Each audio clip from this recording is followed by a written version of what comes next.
Vagra police station વિસ્તારમાં થયેલ હત્યાની ઘટનાએ ભારે ચકચાર જગાવ્યો છે. ભાગીદારીમાં ચાલતા સ્પાના હિસાબને લઈને થયેલા વિવાદે અંતે એક હૃદયદ્રાવક અને ચોંકાવનારી હત્યામાં રૂપ લઈ લીધું હોવાનો મામલો સામે આવ્યો છે. મિત્રતા અને ભાગીદારીના સંબંધને કલંકિત કરતી આ ઘટનામાં એક યુવકની ક્રૂર રીતે હત્યા કરી તેની લાશને કોથળામાં ભરી અવાવરૂ જગ્યાએ ફેંકી દેવાઈ હોવાનું બહાર આવ્યું છે. પોલીસે આ મામલે ભારતીય ન્યાય સંહિતાની કલમ 103(1) અને 238 મુજબ ગુનો નોંધી તપાસ શરૂ કરી છે.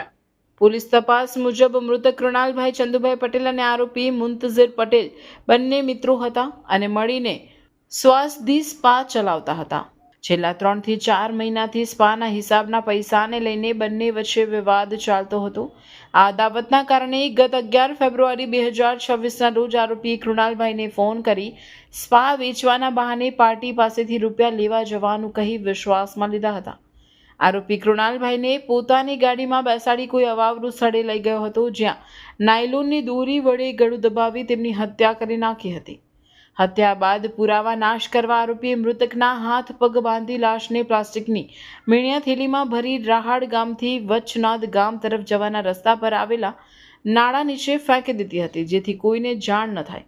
બીજી તરફ કૃણાલભાઈએ ઘરે પરત ન ફરતા અને મોબાઈલ બંધ આવતા પરિવારે શોધખોળ શરૂ કરી ભરૂચ સી ડિવિઝન પોલીસને જાણ કરી હતી. આ દરમિયાન વાગરા પોલીસને બિનવારસી લાશ મળી આવ્યાની માહિતી મળતા પરિવાર ત્યાં પહોંચ્યો હતો. મૃતદેહની ઓળખ કૃણાલભાઈ તરીકે થતા પરિવારમાં શોકની લાગણી છવાઈ ગઈ હતી. પોલીસને લાશના ગળાના ભાગે ટૂંપો આપ્યાના નિશાન પણ મળ્યા હતા. વાગરા પોલીસ સ્ટેશનના પીઆઈ એચ.બી. ગોહિલ અને તેમની ટીમે તપાસ હાથ ધરી મૃતદેહને પોસ્ટમોર્ટમ માટે આરોગ્ય કેન્દ્ર ખાતે ખસેડ્યો હતો.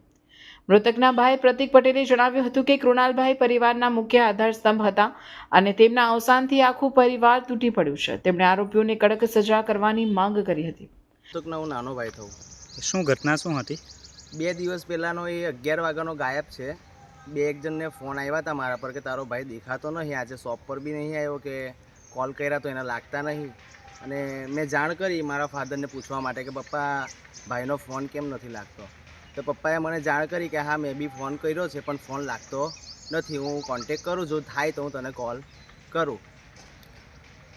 ત્યારબાદ કોલ કરીને જણાવેલું મારા બાપાએ કે એના એક ફ્રેન્ડ સાથે વાત થઈ દેવેન્દ્ર પટેલ તરીકે, તો કે એ ભાઈ એવું કીધું છે કે હું સાંજે જ તમને વાત કરાવું થોડા કલાક 2 કલાકમાં, કે અત્યારે એ પેલો મુતરજીત પટેલ ગામ વોરાસમનીનો છે, એ પાર્ટી સાથે ગયો હતો. સવારે એને લેવા આવ્યો હતો અને કંઈક એ લોકો જવાના હતા, એના ઘરમાં કંઈક મેટર હતી અને એક ગાડી લઈને ગયા હતા. ત્યાર પછી એનો ફોન જે સ્વિચ ઓફ થયો છે, ત્યાર પછી એનો કોઈ કોન્ટેક્ટ થયો નથી. અને જે દેવેન્દ્ર પટેલ સાથે જે વાત થઈ હતી કે સાંજે પપ્પા હું તમને સાંજે એની સાથે વાત કરાવું, ત્યાર પછી દેવેન્દ્ર પટેલે બી ફોન બંધ કરી દીધો હતો. અને જે મુંતરજીત પટેલ છે તેઓએ તો ફોન મારો રિસીવ જ નહોતો કર્યો કોઈનો.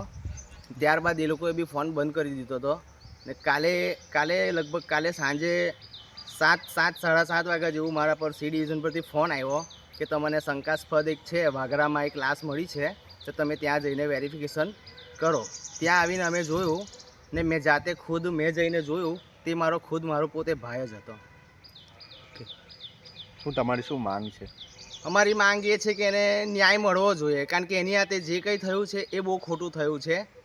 અને ફોન બંધ થઈ જવો લાઈફમાં, જિંદગીમાં ફોન બંધ વસ્તુ 2 કલાક હોય 5 કલાક હોય, એનાથી વિશેષ ના હોય.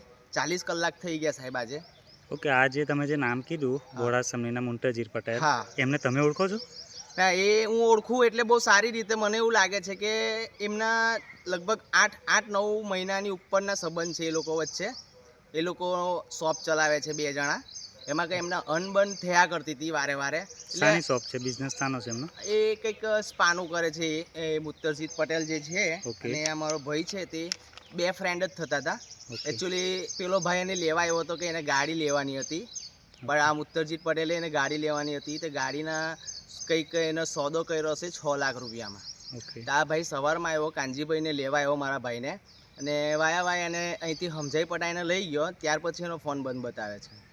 અને કાલે મને એવી જાણ મળી છે કે આવી રીતે આપણે આવ્યું ગામ આપણે વોરાસમની નહીં, રાહાડ આવ્યું આપણું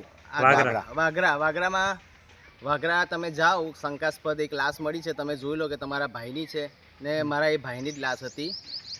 અમારી માંગ એક જ છે કે એને એ મળવો જોઈએ, ન્યાય મળવો જોઈએ, અને જે બી કર્યું છે એને એવી સજા થવી જોઈએ કે એને અફસોસ થવો જોઈએ કે લાઈફમાં કોઈ આ તો આવું ના કરું, ને મારા ભાઈને પૂરેપૂરો ન્યાય મળવો જોઈએ.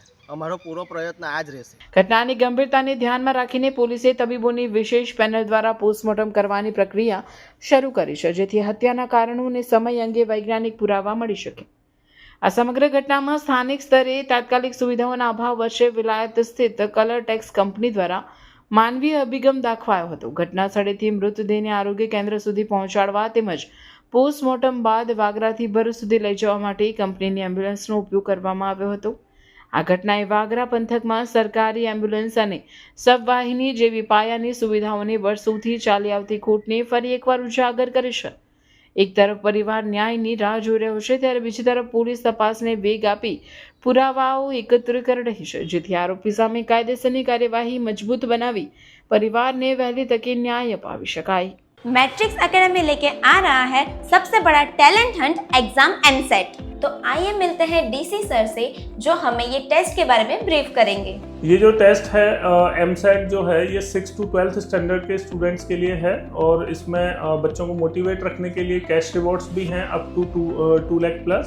एंड इसमें जो फर्स्ट प्राइज़ है दैट इज़ 11,000, सेकंड प्राइज़ जो है वो 5,100 का है, and third that is 3,100 and so on. हर क्लास के हम टोटल 20 स्टूडेंट्स को सेलेक्ट करेंगे और 20 स्टूडेंट्स को कैश रिवॉर्ड्स रहेंगे, और उसके बाद फिर एक्स्ट्रा जो भी गिफ्ट्स हैं वो रहेंगे। तो टोटल 151 विनर्स जो हैं वो हम रखने वाले हैं इसमें। टेस्ट के सिलेबस में स्टूडेंट्स को तो थोड़ा कन्फ्यूज़न रहता है, तो मैं बता देता हूँ। टेस्ट में जिस ईयर में वो हैं, जैसे कोई स्टूडेंट अगर 7th क्लास में है तो उसका 7th का साइंस और मैथ्स आएगा, साथ में मेंटल एबिलिटी के क्वेश्चंस रहेंगे थोड़े से। और जो स्टूडेंट 11th और 12th साइंस में हैं उनका PCM एंड PCB रहेगा अकॉर्डिंगली। ये एग्ज़ाम 2 फेज़ में है। 21 दिसंबर 2025 को फर्स्ट फेज़ और 18 जनवरी 2026 को सेकेंड फेज़ है। रिजल्ट डिक्लेरेशन ऑन 25 जनवरी 2026। तो अभी रजिस्ट्रेशन करें नीचे दिए गए नंबर पर और विजिट करें मैट्रिक्स एकेडमी।